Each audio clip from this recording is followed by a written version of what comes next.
Welcome to this week's Word of Hope from the Scriptures. I'm Roxanne Eilers, and I'm here in Newport Beach and at the Back Bay, and it's a beautiful day out, sunny and cool, and it's kind of breezy, but it's a perfect day for a video. And today I'm going to be talking about getting back on track. You know, sometimes we get off track in our walk with the Lord, and He wants us to get back on track.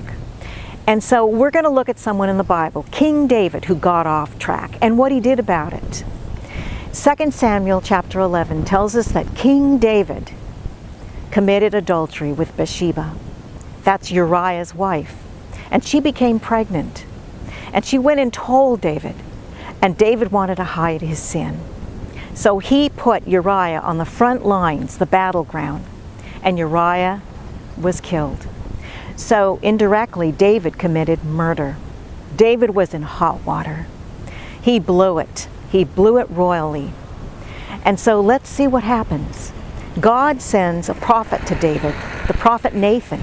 Nathan tells David a little story about a man who had a little ewe lamb.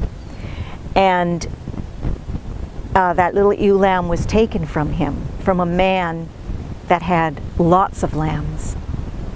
And David saw that that was him, and he confessed his sin to the Lord, and he was sorry for his sin, and the Lord forgave him. But David had to face the consequences of his sin, and David faced the consequence of the death of his child, of Bathsheba and his child.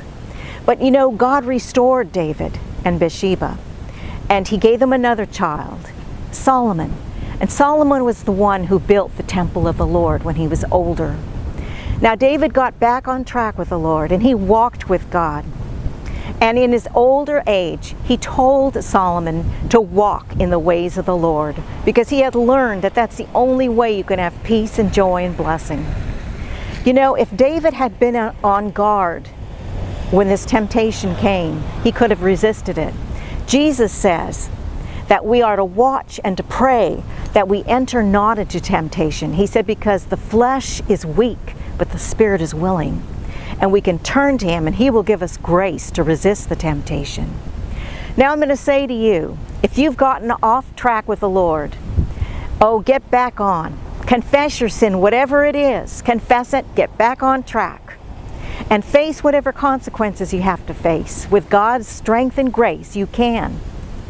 And then remember that surely goodness and mercy will follow you all the days of your life, and you will dwell in the house of the Lord forever.